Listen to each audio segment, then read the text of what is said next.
yeroo kamiyyuu nu geggeessa. Kanaaf maqaan isaa kan ulfaataa ta'u mee eertuu takka mee dubbifneeti eertuma beekamtuu yeroo hundaa dubbifannu matsafa raayii yookaan raayii kitaaba sadii lakkoofsa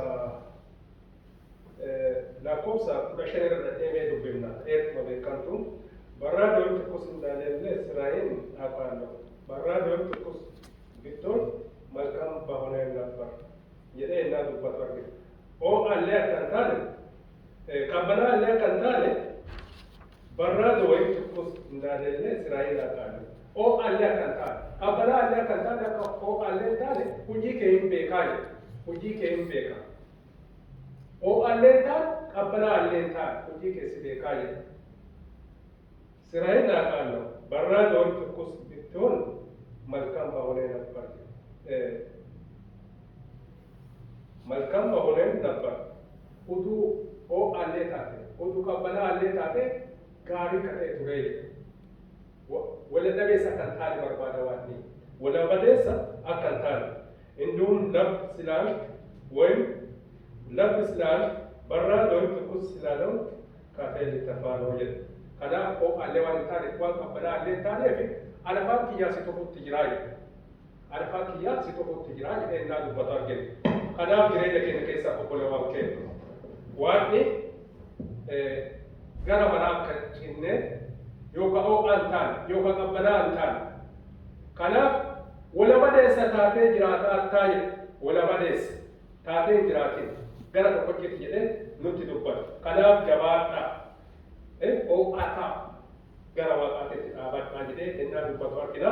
Kanaaf matsafa fakkeenyaa jaha lakkoofsa tokko irra dhadhibata lakkoofsa jaha dhadheeti jaha yookaan ante takkash wada gabra guddaatiif mangalwaawin tamalkana tabiibun alaqanna azaaj gahii saayinawraat maabilaan በመጋት ተሰነዳለች መናውንም በመከር ትሰብስባለች አንተ ታካች እስከ መቼ ትተኛለህ ከእንቅልፍስ መቼ ትነሳለህ ጥቂት ትተኛለህ ጥቂት ታንቀላፋለህ ጥቂት ይተኛ ዘንድ ጥቂትን እጅን ታጠፋለህ እንግዲህ ደህንነት እንደ ወንበዴ ችግር እንደ ሰይፍ እንደታጠቀ ሰው ይመጣብሃል ከናፍ ኦቦለወን ኬን akka jabaataa taate meedaalli dagantaa sallaalee jedha waan isaan masaku waan isaan geggeessu bulchiinsa sun qabaatiin maal ta'a jedha nyaata fi yeroo jirtutti yeroo bonaatitti walitti qabatanii jedha yeroo jirtutti yeroo bonaatitti walitti qabatan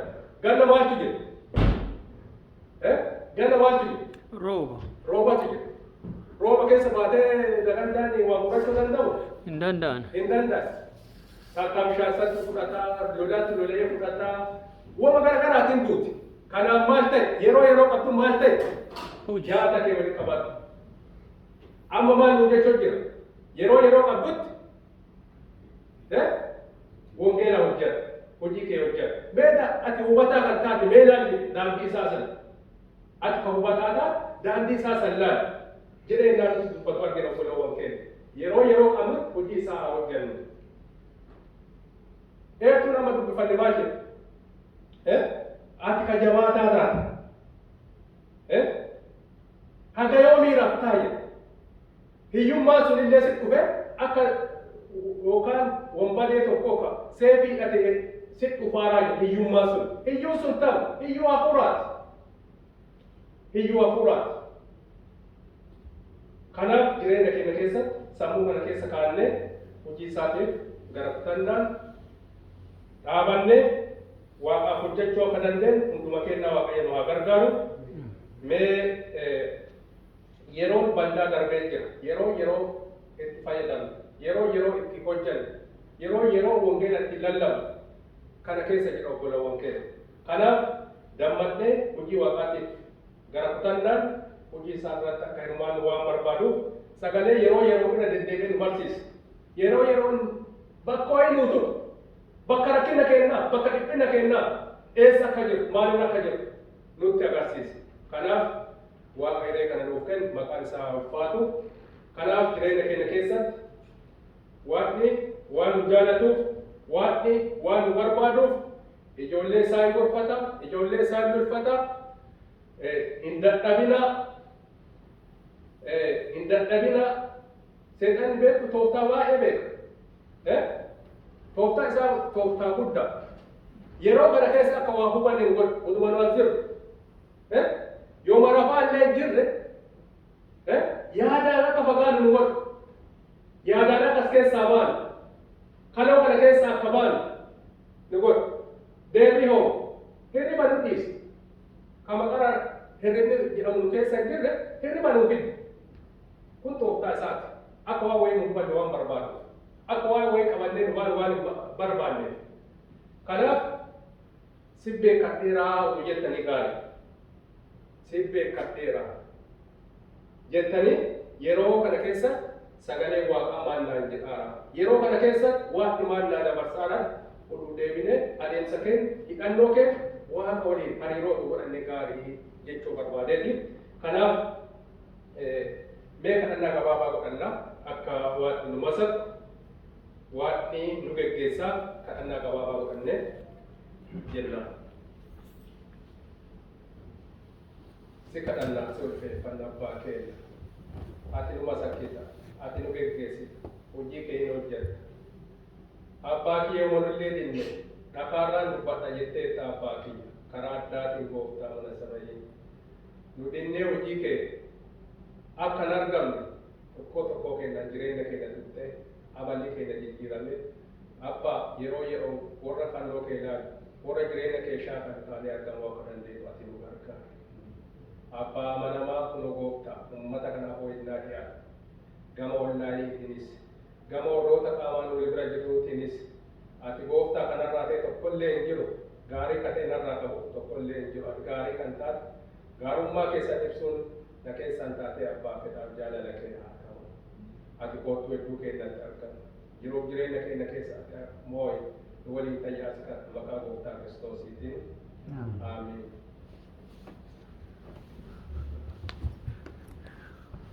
Hayyee innaa qabataa tureef waa keenya guddifnee galateeffanna. Akkuma qaraa dubbifataa turre, akkuma qaraa faarsaa turre, burqaa akkamii dhunna turre?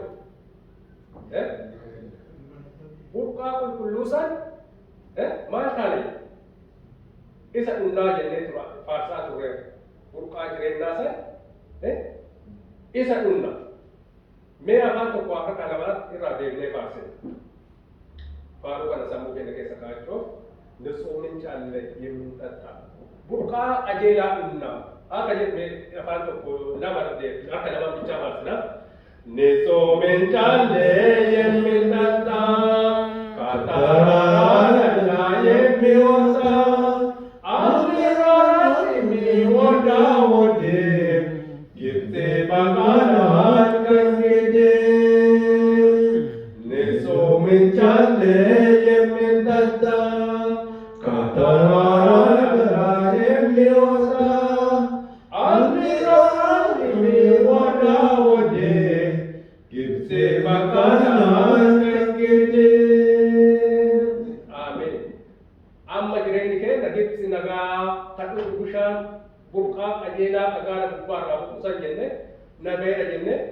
jireenya keenya akka waa kan nutti mafaaruun kunillee asdeet ergaasi keessatti amma maaltu nu dubbifame burqaan isiniif kana dhiiftanii maal taatanii tani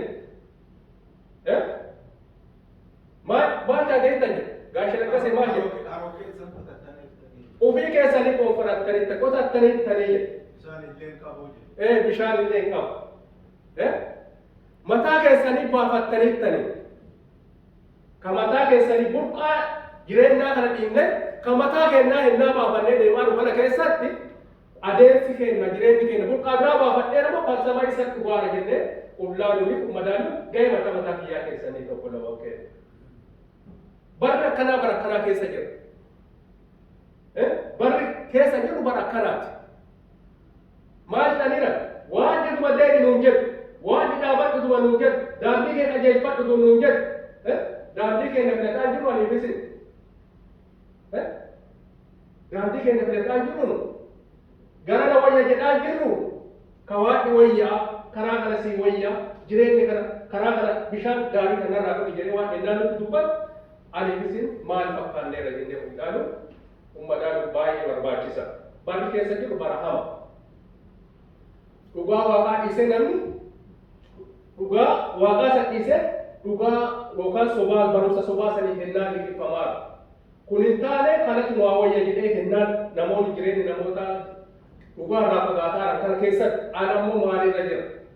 Ilaalchi kiyya maali? Ijjannaan kiyya maali? Ka waan nuuf kenne sanii jiraataa namoo akka waan nuuf jedhan deddeebaa namoo jennee jireenya keenya keessatti ilaaluun baay'ee barbaachisa. Matsaafu Ermiyaasii kana 18 lakkoofsa 18 Ermiyaasii abbaa keetii dunu gargaarte afaan Oromoo kanaan baay'ee natti tola. 18 lakkoofsa 13 Raajii Ermiyaas boqonnaa 18 lakkoofsa 13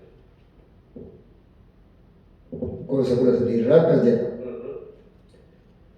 Kanaafis akkana jedha Waaqayyoo, ormoota keessatti gaafadhaa, eenyutu waan badaa akkanaa dhaga'ee durbi Israa'el jabaattee kan isheen goote? Eenyu dubbii akkanaa dhaga'ee jedha? Dubbii hamaa kana dhaga'ee maal ta'e? Maal jedha? Mee olaa dhageenyu? Mee olaa dhageenyu? Wal dhagaarraa? Waliin jirraa? Yoo waliin jiraanne gaarii. Dhaamsi kun dhaamsa kiyyaa miti. Kun dhaamsa waaqaati. Dhaamsa waaqaa ammoo akka tasaa akkas hin jala darbuun barbaadu. Kanaaf walaa dhageenyu. Mee deebi dubbisee.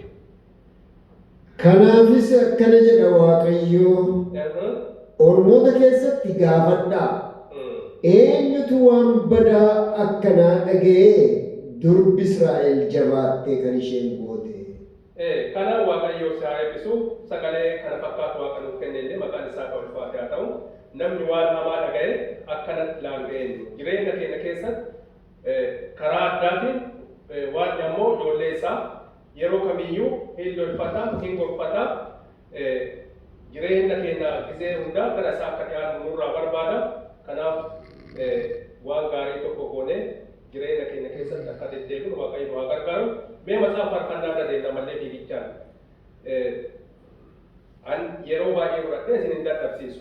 Warri onlaayinii jirtanillee warri qaamaan jirtanillee garuu nama rafa hin jaalladhu. Eessallee haa jiraatu. Kanaaf nama rafuu hin barbaadu. Kanaaf sa'aatii kana keessatti mee matsaafa faarfannaa 120 irraa mee 27 gannaa dubbisi. Matsaafa faarfannaa 106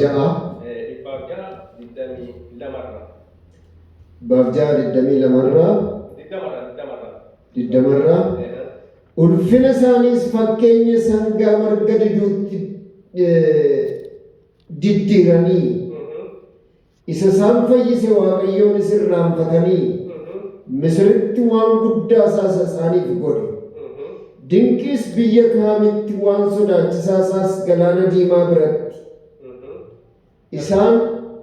isaan balleessuudhaafis jedhee isaaf inni fo'ame Museen fuula isaa dura dhaabbatee utuu kadhachuudhaa baate akka isaan hin balleessinetti dheekkamsa isaa hadeebisuuf biyya jaallatamaa sanas tuffatanii dubbii isaas hin amanne godoota isaanii keessattis gungumanii dubbii Waaqayyoo isin dhageenye lafa duwwaattis isaan gatuudhaaf harka isaa isaanii irratti ol fudhatee sanyii isaaniis ormoota keessatti gatuudhaaf lafa duwwaattis isaan bittimsuudhaaf.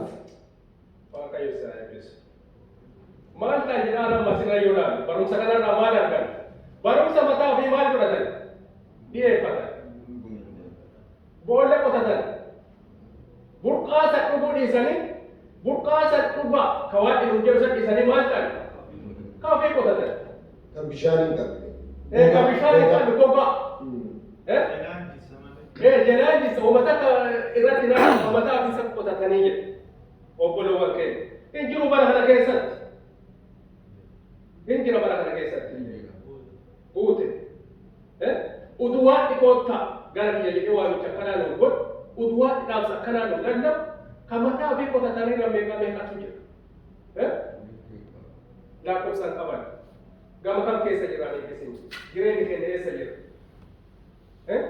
ofii qotannee bishaan baafachuuf deemaa moo isa waan nuuf kenne san naaf kennameera kun naaf laatameera ittiin jiraachuu qaba ittiin dhaabachuu qaba jennee ittiin dhaabataa obboloowwan keenya ittiin dhaabataa bara kana keessatti barri bara hama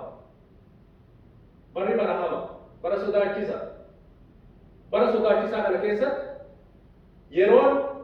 yeroo hamaa kana keessatti mee gama kam keessa dhaabanneera jennee ati jabaataa kan taate jedhe daandii maal ilaali dagandootaa ilaali jabaa kan taate nama isaan geggeessuu qaban yeroo ofitti nyaata ofii qopheeffatan ani ofitti nyaata qopheeffannee baraan keessan maal fakkaata jireenyi keenya maal fakkaata dhugaa waaqaa irra dhaabannee dhugaa waaqaa lallabaarra moo dhugaa waaqaa ofirraa dhiibaarra kan ammoo jireenya keenya keessa ilaaluun ga'ee mataa keenyaa obboloowwan keenya isa si fayyise san dhiibnee eessa biraa dhaqaara isa na fayyise san dhiisee eessa biraa deemaara isa na hambifate san biraa eessa ga'aara kan jedhu ilaaluun baay'ee barbaachisa obboloowwan keenya waan seenaa keenya nu haa jijjiiru akka lanqaama keenyaa hin dandeenye yoo waan nu jijjiire malee yoo waan gad nu dhaabe malee waan bu'uura ofii kanaa yoo gad nu dhaabe malee noontuun na kennaan goonu tokkollee hin jiru kanaaf hundi isaa nu haa masakku yoo jennee isatti of kennin waan nu geggeessa waan nu waliin jiraatu waan nu qabata nu oolfata kanaaf hammeennaaf dhugaa waaqaa hin beennatuma jedhu dhugaa waaqaa kana gadhiifnee akka hin deemne waaqayyo nu haa gargaaru kanaaf waa keenya karaa addaatiin guddifnee galateeffanna mee ammallee matsaafa faarfannaa kana 36 lakkoofsa 9 dubbifanna 36 hin fiigaa yeroo keessanii sin jelaanatu kanaaf hin dadhabina 36 lakkoofsa 9 Faarsaa Daawit boqonnaa 36 lakkoofsa 9 kaasee burqaan jireenyaa si bira jira hoo ifa keetiinis ificha hin argannaa yaa Waaq warra si beekan irratti gaarummaa kee bal'isi tola kees warra garaa qajeeltoo irratti miilli kooraa natti hin dhufin harki cubbamootaas narraasin warri jaallatanuu achitti kufanii deebi'anis dhaabbachuu hin danda'anii jedha. Warroonni kufan maal ta'uu hin danda'e? Deebi'anii dhaabbachuu hin danda'e. Burqaan maal jira? Si bira jiraa jira. Bishaan sun si bira jira. Burqaan sun si bira jira. Koorri si keessatti hin argamin. Koorri si keessatti hin argamin. Boolli si keessatti hin argamin. Obboloowwan keenya. Wanti kana caalee hin jiru. Waan yeroo kamiyyuu nu gorfata. Waan yeroo kamiyyuu nu lolfata. Lolli kana caalee hin jiru obboloowwan keenya. Gorfanni kana caalee wayitu hin jiru.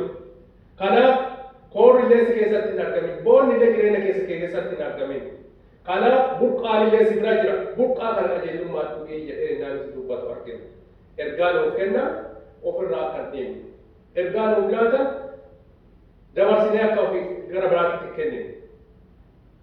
Jireenya keenya gara biraatti akka hin kennine. Dhugaa waaqaatiin dhaabannee, dhugaa waaqaatiin ijaarannee daandii isaarra deemuun baay'ee barbaachisa. Kanaaf sagalee waaqaa kan nutti himaa jiru kana beennee dhugamaan waan nutti himaa jiru, waan nu gorsaa jiru, waan nu lolfataa jiru beennee guyyaa guyyaan gara isaa deddeebi'uun gara isaatti dhaabannee ergaa isaa lallabuun baay'ee barbaachisa. Guyyaa guyyaan waan ammoo ijoollee isaa akka hammeen irra kufan hin barbaadu. Bishaan biraa fi qotatanii akka dhugan yookaan bishaan san lafa gogaasan duwwaa lafa hochaa qotatan bishaan keessa hin jiru. Hin qopheeffatanu jedhe. Yeroo ammaa kana keessa barumsa mataa fi katee qopheeffataran kan waaqaa kana dhiibnee eessa biraadhaan obboloowwan keenya jireenya keenya to'achuun adeemsa keenya to'achuun baay'ee barbaachisa. Kanaaf hojii waaqaa hinnaa hojjan boonaan guutamuun ana gara beekaa jireenya keenya nu qophisa. Waaqni hagam na beekaa tura gaarii. Jireenya kiyya waaqni hagam na beeka. Hagam ganna dhaabeera. Waaqni kiyya hagam na erkiseera. Ka jedhu jireenya keenya keessatti argamuun baay'ee barbaachisa. Garuu mana waaqaa keessa turreerraan eessa illee nu geessu. Mana waaqaa keessa yeroo dheeraa turreerraan dhuguu nu geessu obboloowwan keenya. Yoo isa dhageenya ittiin jiraanne immoo sun jireenya keenya kan nu dhaabu. Jireenya keenya nu qajeelcha. Wangeelaaf nu erga. Wangeelaaf nu diriirsa. Wangeela maalii akka lallabuu na nuuf ta'a. Garuu boonni yoo jireenya keenya keessa jiraate eessa illee gahuu hin dandeenye. Jaalalli yoo jireenya keenya keessa hin jiraanne eessa illee gahuu hin dandeenye. Kanaaf boolla isa ofii qotachuuf akka hin deemne ka Waaqni nuuf kennu burqaa jireenyaa san dhuguun anaafis irraa barbaachisa. Kanaaf mee Matsaafa Yohaannis Wangeelii 7:37 dubbifannaa. Matsaafa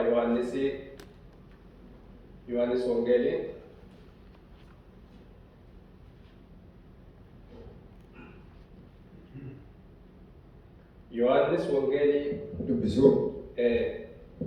Wangeela Yohaannis boqonnaa 7:37-38. Ayyaanichaattis isa guddaa guyyaa booddeetti dhaabbatee Yesuus iyyeessi akkana jedha. Namni dheebote yoo jiraate gara koo haa dhugus. Natti kan amanu macaafni akka jedhe yaa'aan bisaan jireenyaa garaa isaa keessaa yaa'a jedha. 37:38. Namni dheebote maal haa ta'u jedha? Gara kiyya haa dhufu. Maal haa ta'u? Bishaan jireenyaa sana haa dhugu. Ka ofii qotatu isa utuu taane gara kiyya koottaa. Gara kiyya koottaa. Bishaan jireenyaa sana dhuga. An bishaan jireenyaa isiniif qabaadhu jedhama. Lafa gogaa qotatinaati koottaa gara kiyya bishaantu jira. Gara kiyya koottaa. Gara kiyya koottaati bishaan kana dhugaadhu jedhaa jira. Kanaaf waamicha gaarii. Yoo ittiin amanan, yoo ittiin qalbeeffan, yoo dhugeeffan waamicha baay'ee bareeda. Kana nurraa eega malee Waaqni keenya akka nu barnu barbaadu. Ammas wanti irra deddeebi'aa maali? Wanti irra deddeebi'ee nu barsiisaa maali? Akka nu banne waan barbaaduuf. Karaa isaa irratti akka dhaabannu waan barbaaduuf. Dhugaa isaa akka hordofnu waan barbaaduuf. Kanaaf ganama kana keessatti kanaaf koottaa gara kiyya deebi'aa nuun jedhaa. Koottaa gara kiyya deebi'aa. Dhugaa keessan dhugaa kii qabadhaatii gara dhiyaadhaa jedhee ennaa nuti dubbatu argina. Kanaaf ennaa qabaataa turre waan keenya guddifnee isa galateeffannaa. Mee Matsaafa Roomee 1:22-25 bira deemu. Hin fiiga. Yeroo keenya waliin deemuuf fiiga hin dadhabina. Roomee 1:22-25 dubbifanna. Roomee boqonnaa 1 20-25 jette. 22-25. Nuyi ogeessotuma jedhanuu gowwoomanii isan banne sulfina Waaqayyoo isa badu bifa fakkeenya namaatti diddiiranii kan simbirrootaattis kan bineensa miilla 4 qabuttis kan munyuuquttis. Kanaafis Waaqayyo kajeellaa garaa isaaniitti xuraa'ummaattis dabarsee isaaniin kenne dhanna walii haa gadhoomsanuuf. Dhugaa Waaqayyo sobatti jijjiiraniiru. Uumamaafis sagadanii waaqessaniis qooda isa uume waaqessurra inni bara baraan galateeffamaa kan jiru. Ameen jedha. Inni bara baraan jiru galateeffamuudha. Ameen jedheenyaa isa tumaa argina. Hiittoo ittiin gaafatu afaan kennaa waan dubbifameef obboleewwan keenya maal ta'a jedhaa mee yaada isaa namni hubate naa ibsa. Eertooma dubbifanne yaada isaa hubattanii As waliin jira moo karaa biraa waliin jira? Yaada isaa naa ibsaame. Gaafii gaafatii kan jedhu wayituu hin jiru. Gaafii wal gaafataa. Eertuu ammarraa hubanne dubbifanne kana maal akkami hubatte?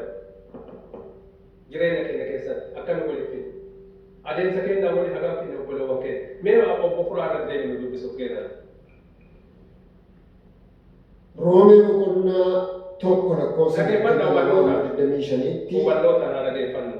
Nuyi ogeessota utuma ofiin jedhanii gowwoomanii isa hin bannes ulfina Waaqayyo isa badu bifa fakkeenya namaatti diddiirranii kan simbirrootaattis kan bineensa miilla afur qabuttis kan munyuuquttis kanaafis Waaqayyo kajeellaa garaa isaaniitti xuraa'ummaattis dabarsee isaan kenne dhanna walii haguumsanuuf dhugaa Waaqayyo sobatti diddiiraniiru uumamaafis sagadanii waaqessaniis qooda isa uumeef sagaduurra inni bara baraan galateeffamaa kan jiru sun.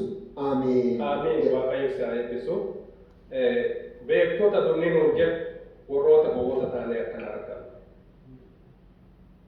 Sagalee Waaqaa kana nutti maara obboloowwan keenya. Jireenya keenya keessa akkana nutti maara. Dhugaa Waaqaa kana nutti ibsu itti jira.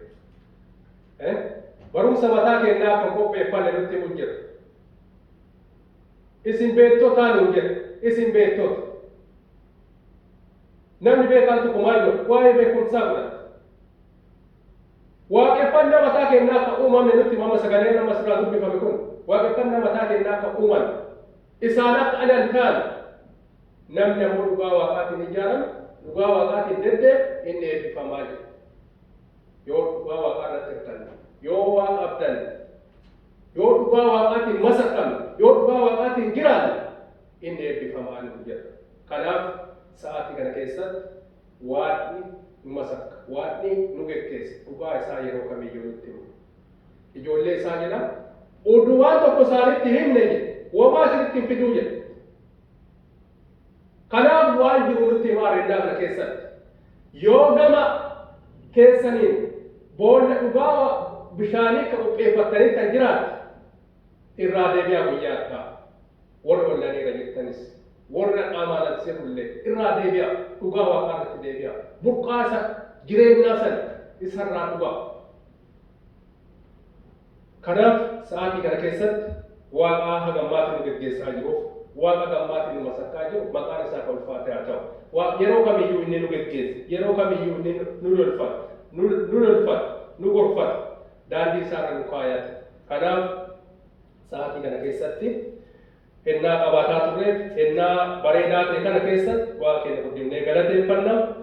Amma mee kitaaba Efesoonii 5:6-7 ilaalla gara Efesoonii deemna. Efesoonii 5:6-7 dubbifanna.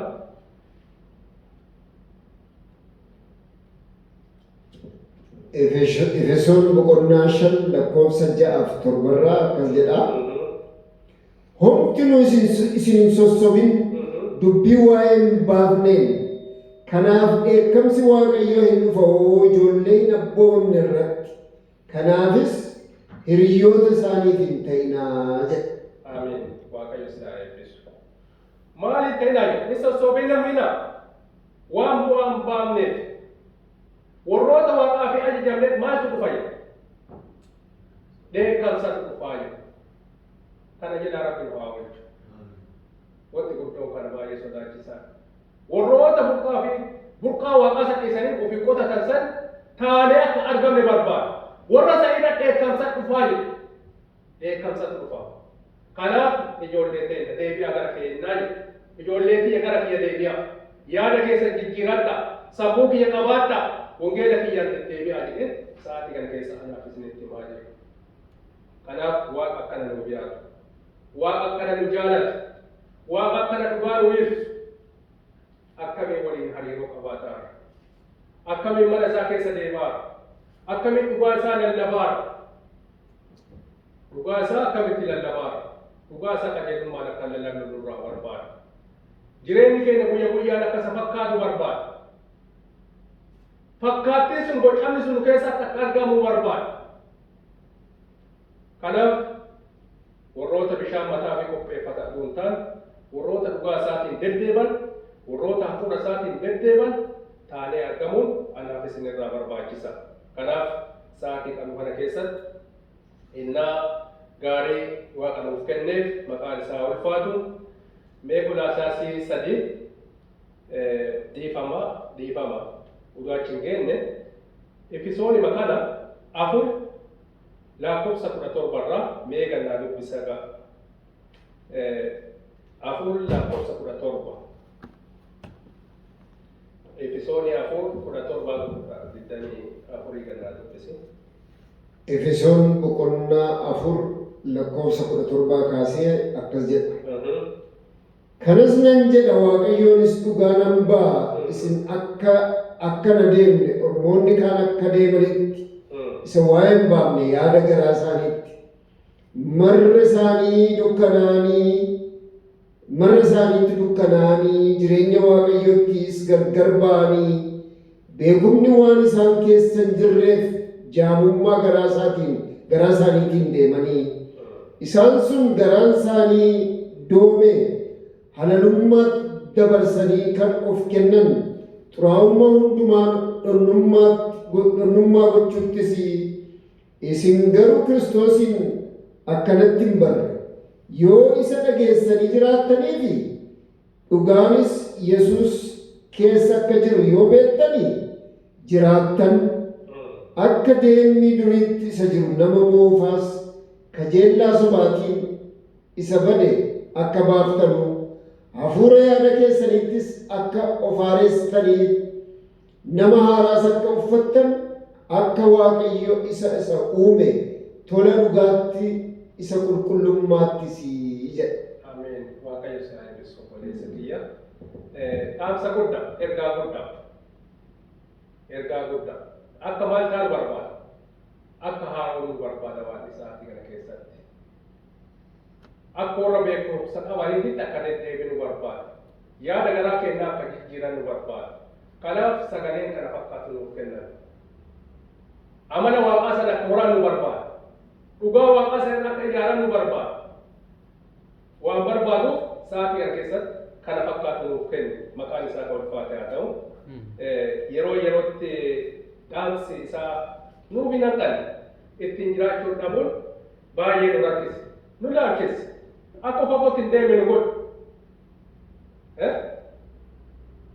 Isa amanuu dhabuun, dhugaa kana dhugeeffachuu dhabuun, jireenya keenyaan waliif fiduu dhabuun akka fagootti hin deemne nu godhu. Bakkuma jiru sanitti akka deemu. Bakkuma jiru sanitti dur gisee mana barumsaatti baallibbat hidii kan jedhamu tokko beektu bakka sani akka deemu. Bakka jirtu sanitti deemu. Kanaaf obboleewwan keenya hafuurri waaqaa onnee keenya nu haa ta'u. Jireenya keenya nu haa madaalu. Jireenya keenya nu haa laalu. Dhugaa Waaqayyoo onnee keenya tuqe gara fagoo deemuuf shaakaltii goona. Gara fagootti tarkaanfachuuf shaakaltii goona. Kanaaf sa'aatii kana keessatti hunduma keenyaa Waaqayyo nu haa geggeessu, Waaqayyo nu haa masakku. Waan afaan Oromootiin dubbifameef hiiktoo guddaa waan hin qabneef baay'ee irra deddeebi'uu barbaanne yeroo keenya waliin deemuuf. Kanaaf mee amma Qolaasaasii 3 lakkoofsa 6-7 dubbifannee Qolaasaasii 3 gara xumuraatti deemaa hin dadhabina. Qolaasaasii 3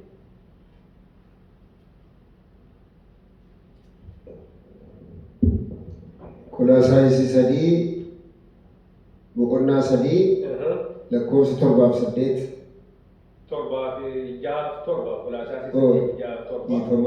7 akkas jedha. Isaan kanaa jedhee dheekkamsi Waaqayyoo kan dhufu ijoollee warra namaninitti isinis immoo dur isaanitti na deemtu kan turtan isaanitti jiraattu yommuu turtanii jedha. 6-7 Ennaa isa waliin jirtan akka isa waliin maal taatan jedha. Maal taatanii jedha. Hubattanii waan sana. Qalbeeffattanii waan sana. Meera deebii dubbisuuf keessa bufuraa. isaan kana jedhee dheekkamsi Waaqayyoo kan dhufu ijoollee warra hin amanin irratti isinis immoo dur isaanitti nadeemtu kan turtan isaanitti jiraattu yommuu turtanii ennaa isa waliin jirtan sani ennaa dur isa waliin jirtan sani isa waliin jiraattu turtanii isa waliin dhaabattu turtanii warroota dhugaa isaa hin beeknellee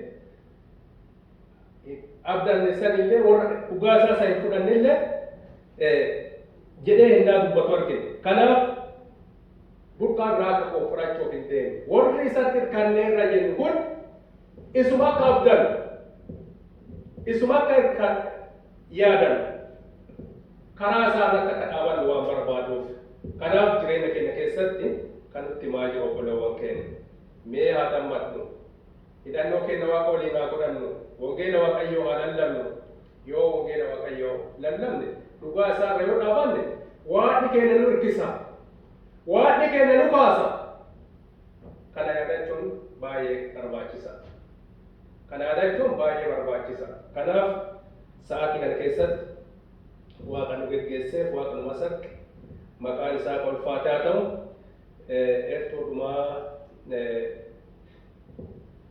ertuudhumaa masaafa keessa deebii yookaan daagimii 4 lakkoofsa 15 irraa meeqan nu dubbisi 9 dubbifnee gara xumuraatti deemna.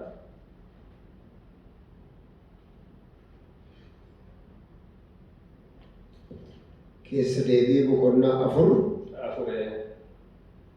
lakkoofsa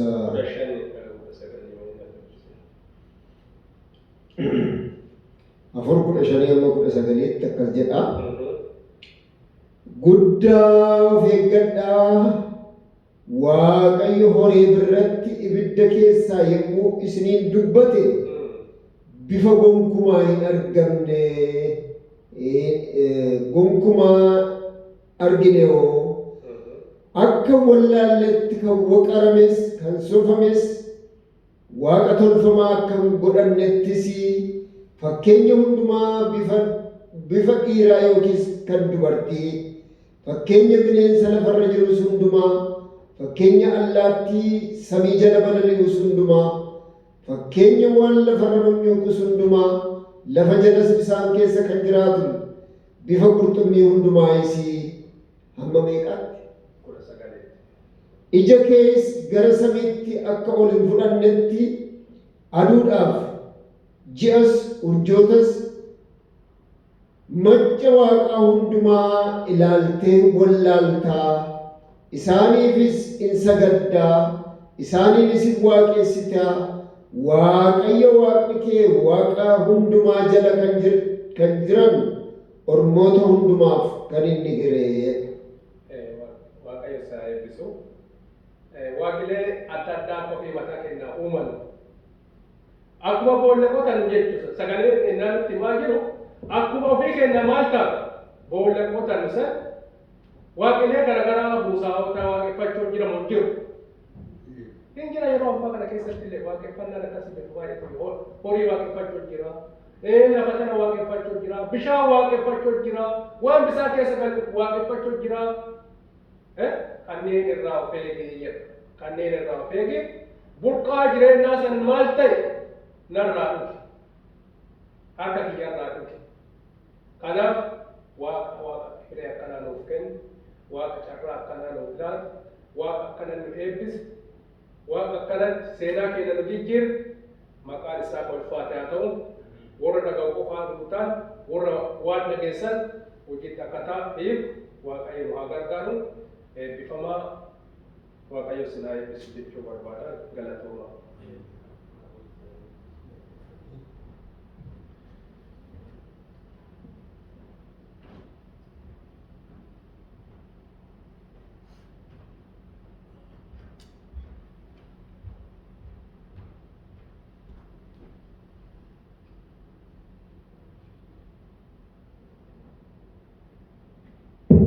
Waaqayyoon waaqa jiraataa guddifnee baay'ifnee galateeffannaa hubattanii ilaaltaniittu taanaan erga nuyi divooshinii irratti yeroo garaa garaa sagantaa qayyabannaa waaree boodaa irratti wantoota uufi ergaan har'a darbe baay'ee kan wal simatudha. Adaraa keessanii ofii keessanii fi bishaan baafachuudhaaf hin qotatinaa. Ofii keessaniif yaada mataa keessaniin hin deeminaa. Inni isin ofii keessaniif qottan maal taa'e gogaa taa'e. Kanaaf burqaa jireenyaa sanatti siqaatii isarraa waan argattanii jiraadhaa. Ergaa baay'ee onnee namaa tuqudha. Baay'ee kan iddootti nu deebisudha. Hubannee iddootti deebinee jireenya bara baraa argachuu akka dandeenyuuf Waaqayyo nu haa gargaaru. Obboleessa keenya maal jechuu barbaaddu? Waaqayyo si haa eebbisu, eebbifamee hamma dhufaatii isaatiitti akka kana isaaf kan hojjettu taatee argamuu akka dandeessuuf Waaqayyo si haa gargaaru jechuun barbaada. Sagantaa keenya gara xumuraatti fiduudhaaf obboleessuma keenya Dastaa wajjin kadhata isa xumuraa goonee sagantaa keenya gara xumuraatti fidu.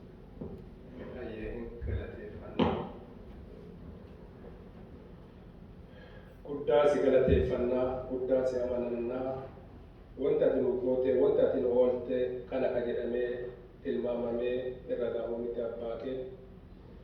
Kunoo karaa addaatiin sa'a kana keessatti ati abbaa keenya waan baruu qabnu, waan beekuu qabnu yeroo yerootti ati nu beeksiftaa, ati yeroo yerootti karaa keenya nu dhaabdaa. Ammoo dinnee yoo itti deemne taate abbaa kiyya gooftaa mana samii gara deemaa dhullee karaa itti bannullee nutti himteetta gooftaa mana samii jireenya barbaade taanaan si filachuun nu ga'a. Si filannees si abbaa argamuu akka dandeenyu humna kee nu barbaachisa. Gargaarsa kee nu gaafata abbaa, gargaarsa keetii ati gooftaa humna kee nuuf kennuuf fedhaaf jaalala kee haa ta'u. Inni baranne kana gaaluuf ta'u duutaan kana qabaa baa'ota taanee argamne hojii kan abbaa kiyya gara dhaqqabsiifne dhaqqabuu akka dandeenyu, wangeela kee lallabuu akka dandeenyu humna nu barbaachiseera. Gargaarsa kee nu barbaachiseera. Humna keetiin gargaarsa kee nuuf kennuuf fedhaaf jaalala kee haa ta'u.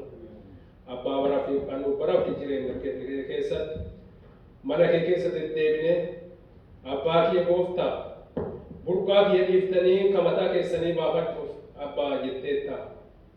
Burqaa kee dhiifnee kamataa keenyaa qotachuuf akka hin deemne qalbii jijjiiramte sammuu qajeelaa, sammuu si hubatu, sammuu si fudhatu ati nuuf kennuuf fedhaaf jaalala kee haa ta'u. Koottuu sa'aatii ammaan booda jiru dhuunfadhu. Warra amma kunoo asitti waliin turre isaan eebbisi. Warra onlaayiniirra jiran illee isaan illee eebbisi. Hafuura keetii isaan bira ta'e. Warra sodaa kee qaban, warra jaalala kee qaban ta'uu akka danda'a isaan gargaara. Ati waliin ta'e nagaan beek. Yeroo afaa keenya dhuunfadhu nagaan oolchi jaasika maqaa gooftaa Kiristoosiitiin. Ameen.